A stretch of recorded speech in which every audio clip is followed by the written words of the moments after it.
Concluding words.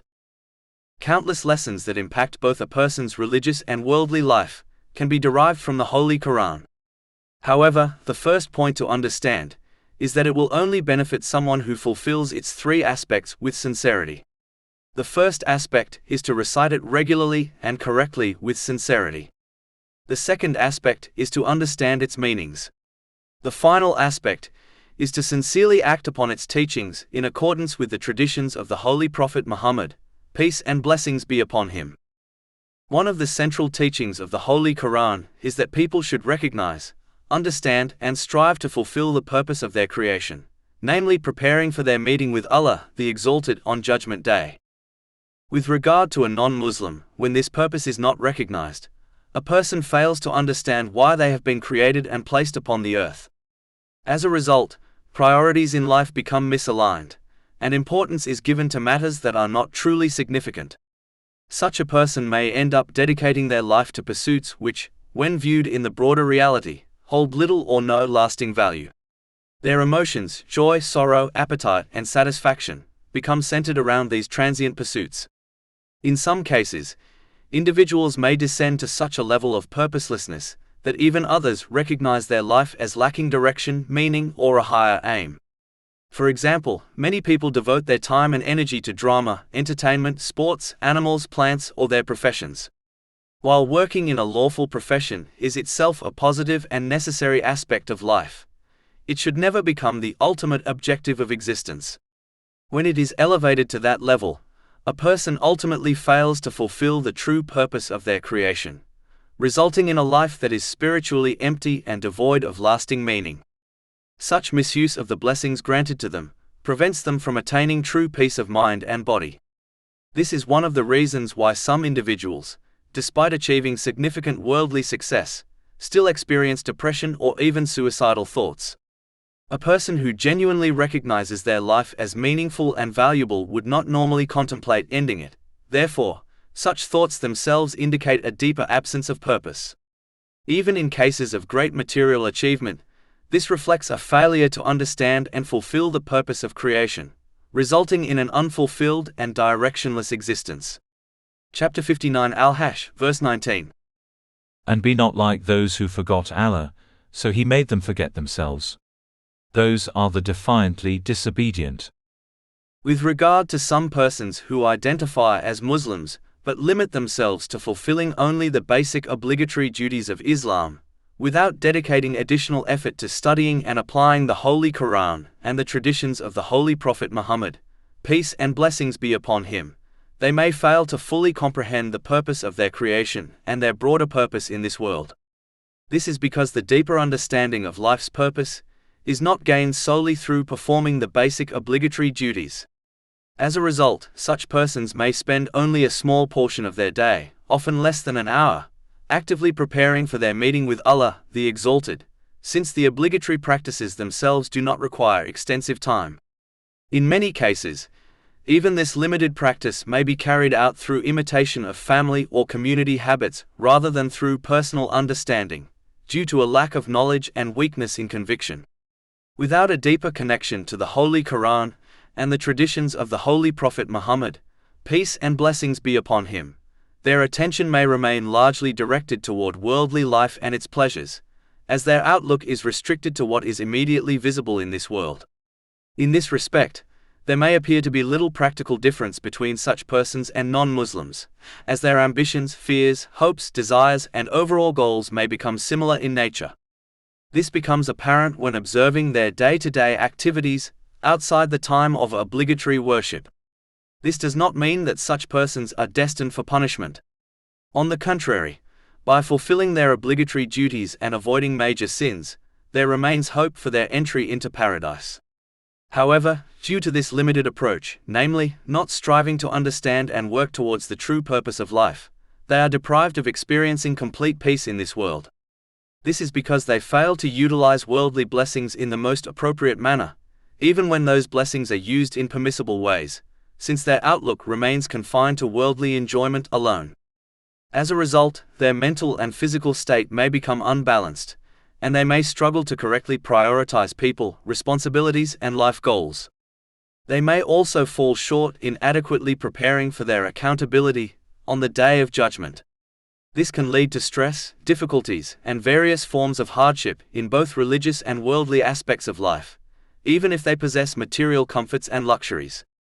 The failure to move beyond this limited approach is one of the factors that contributes to the reality that some persons who fulfill only the obligatory duties still experience psychological struggles such as depression. This is because they have not fully aligned their lives with the complete guidance of Allah, the Exalted, in the manner that leads to true peace, namely, through achieving a balanced mental and physical state and correctly placing every blessing, responsibility, and relationship within its proper position. Chapter 13 Ar-Ra'd, verse 28. Unquestionably, by the remembrance of Allah do hearts find peace. Even if such Muslims ultimately enter paradise, due to their conduct, they will have entirely missed the purpose for which they were placed upon this earth. Their example is like that of students who are given a mock examination by their teacher. Some students prepare diligently for it, while others do not take it seriously and hardly revise. Even if both groups pass the examination, the teacher will only be pleased with those who prepared properly, as they alone understood the purpose of the mock exam. Its purpose was to place the students in the correct mindset, so that they are ready for their real examinations. Those who failed to prepare for the mock exam may still have passed, but they entirely missed its point and purpose. This is the example of Muslims who fail to understand the purpose of their existence on this earth, yet through blind imitation of others still end up in paradise. They are like a beautifully decorated vase that is empty within. Due to their low worldly aspirations, they do not attain the great station and purpose they were granted by Allah, the Exalted. Chapter 95 at 10, verses 4-6. We have certainly created man in the best of stature. Then we return him to the lowest of the low. Except for those who believe and do righteous deeds. This prevents them from attaining peace in this world, as a person with low aspirations will become distressed over trivial and insignificant matters. Such a person will devote most of their effort to worldly gain, which ultimately brings no lasting benefit in either this world or the hereafter. Chapter 18 Al-Kahf, verses 103-104. Say, shall we inform you of the greatest losers as to their deeds?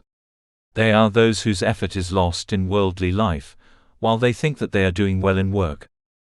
In relation to those who strive to study and apply the Holy Quran and the traditions of the Holy Prophet Muhammad, peace and blessings be upon him, they are granted a distinct way of perceiving the world and their place within it. This perception enables them to recognize the purpose of their creation and their purpose on this earth, namely to prepare for their meeting with Allah, the Exalted, on Judgment Day. It also allows them to understand that this world and all the blessings within it are only a means by which a person may reach the hereafter in safety, and not an end in themselves. This understanding encourages them to use every blessing they have been granted in the manner prescribed in Islamic teachings.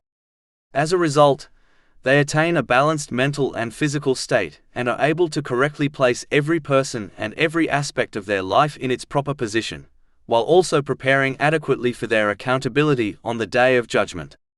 This way of living brings about peace of mind in both worlds. Their example is like that of a librarian who organizes a large collection of books in a proper and orderly manner, allowing each book to be found easily and without stress. In contrast, a person who does not prioritize matters in their life according to Islamic teachings is like a librarian who arranges a vast collection of books in a random and disordered way. As a result, finding any single book becomes a source of difficulty and stress, as everything has been misplaced.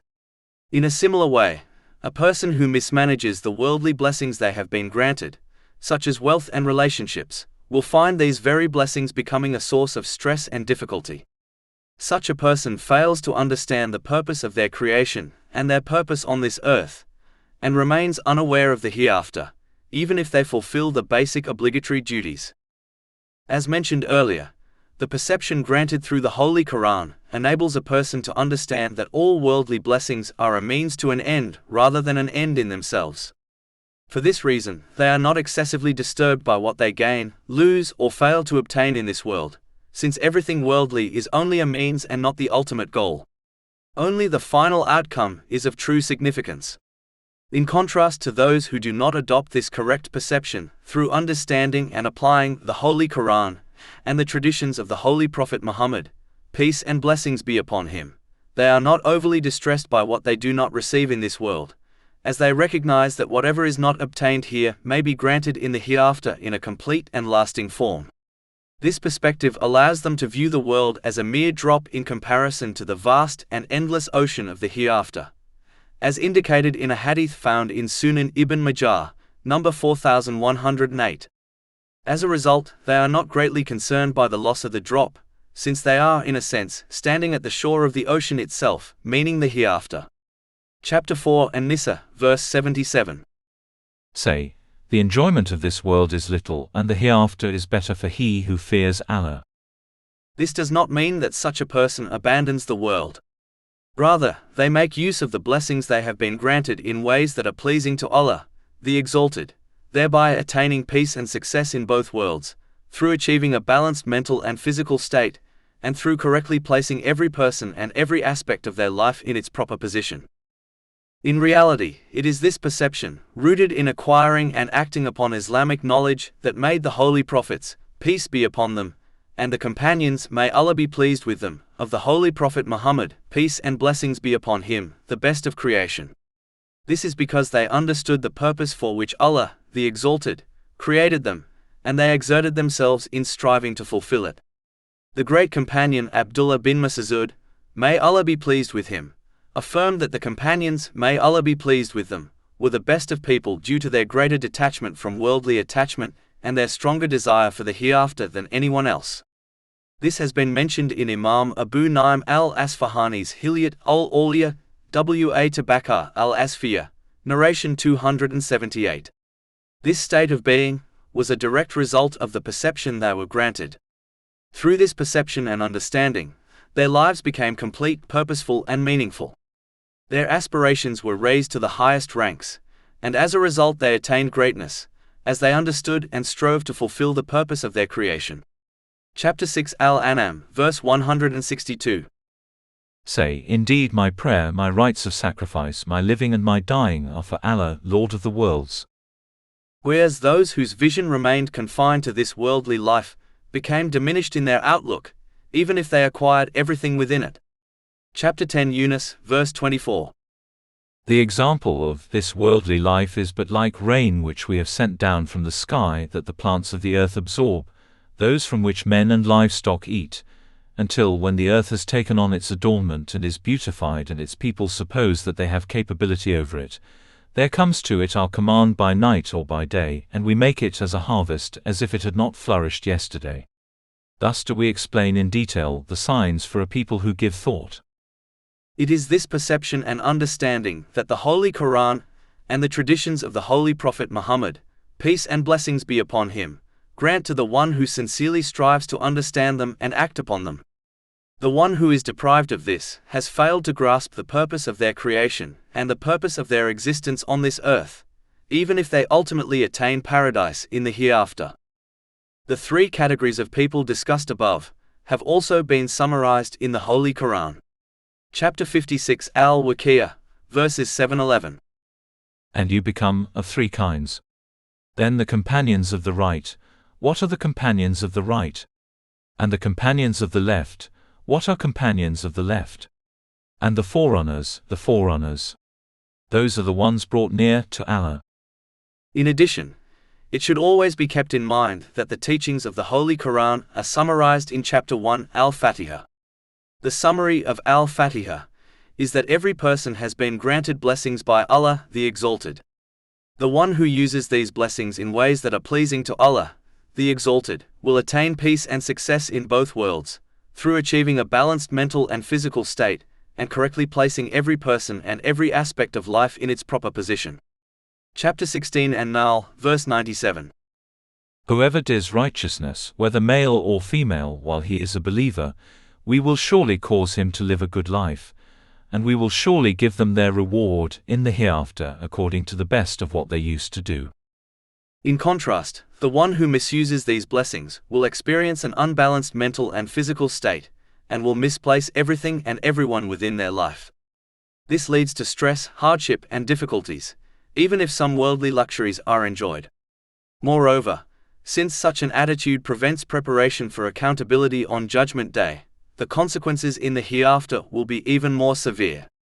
Chapter 20 Taha, verses 124 to 126.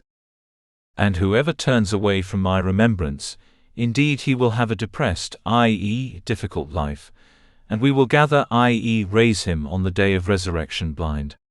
He will say, My Lord, why have you raised me blind while I was once seeing?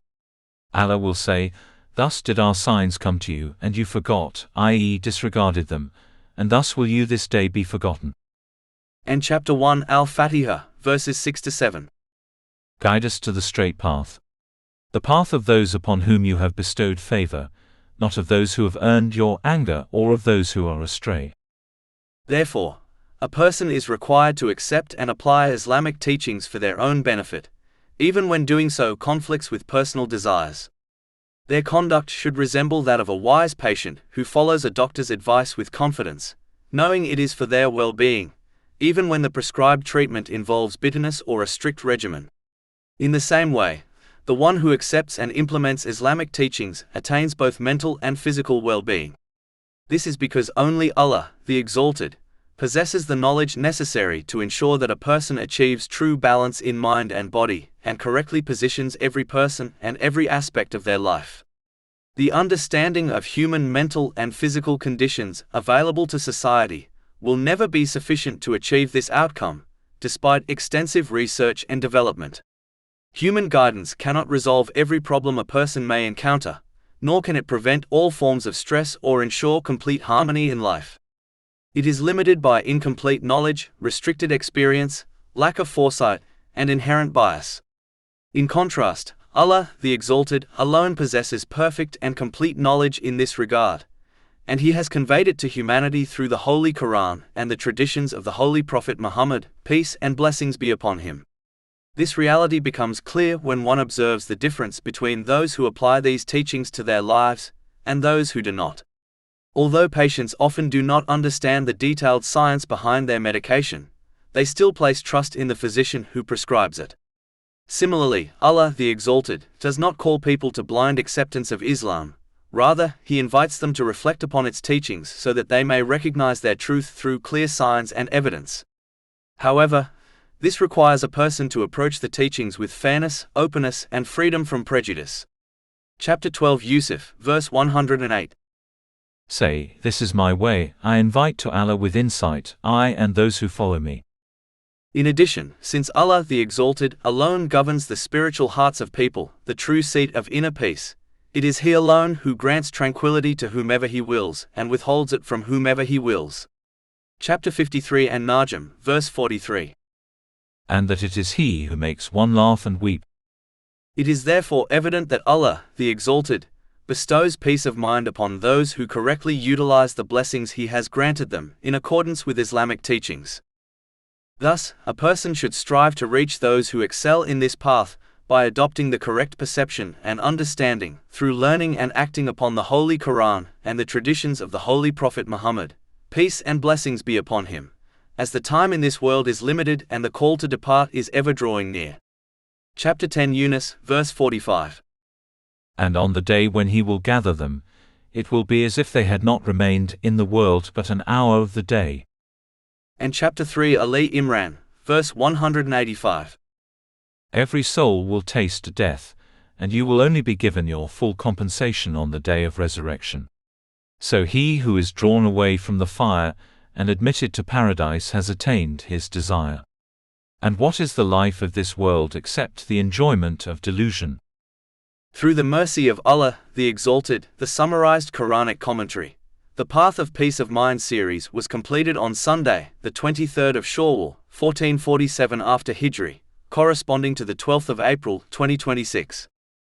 All praise is due to Allah, Lord of the worlds, and may peace and blessings be upon His final messenger, Muhammad, his noble family and companions.